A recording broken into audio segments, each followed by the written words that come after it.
এমন জয় টেস্ট ক্রিকেটে প্রথম।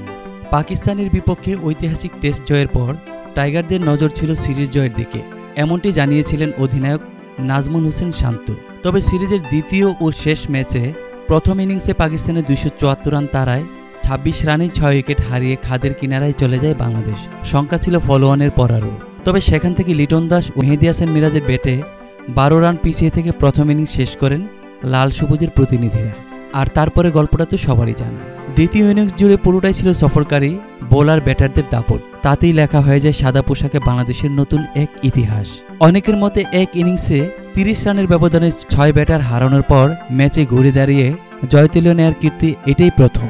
অনেকের মতে এক ইনিংসে 30 রানের ব্যবধানে 6 ব্যাটার হারানোর পর ম্যাচে ঘুরে দাঁড়িয়ে জয় তুলে নেওয়ার কীর্তি এটাই প্রথম। রাওয়ালপিন্ডিতে দ্বিতীয় টেস্ট পুরোটা জুড়ে ছিল বৃষ্টির চোখ রাঙানি। তার মধ্যে 5 দিনের ম্যাচের প্রথম দিনে ভেসে যায় বৃষ্টিতে, তাতে ম্যাচটি হয়ে যায় 4 দিনের। এমন ম্যাচের শেষ দিনে গতকাল 6 উইকেটে জয় তুলে নেয় বাংলাদেশ, আর তাতেই ঘরের মাটিতে হোয়াইট ওয়াশের স্বাদ নিতে হয় স্বাগতিকদের। এর আগে পাকিস্তানকে এমন লজ্জায় ফেলেছিল ইংল্যান্ড, সেটি 2022 সালে। আর এবার তাদের দ্বিতীয়বারের মতো এমন লজ্জায় ডুবালো বাংলাদেশ।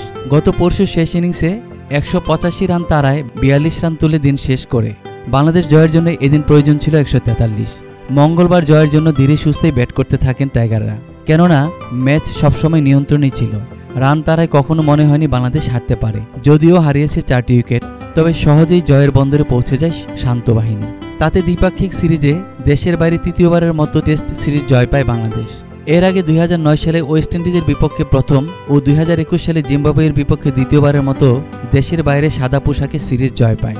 গতকাল শেষ দিনে ওয়ানডে মেজাজে ব্যাট চালাতে থাকা ওপেনার জাকির হাসান 40 রান করে ফেরেন সবার আগে। তার বিদায়ের পর বাংলাদেশের রানের গতিও কমে যায়। তিনে নামা অধিনায়ক শান্ত শুরু করেন ধীরে। এর মধ্যেই 24 রান করে সাজঘরে ফিরে যান আরেক ওপেনার সাদমান ইসলামও। তার বিদায়ের পর থেকে দলের হাল ধরেন শান্ত ও মমিনুল। দলকে জয়ের পথে রাখেন তারা। দলীয় 127 রানে 38 রান করে আউট হন শান্ত।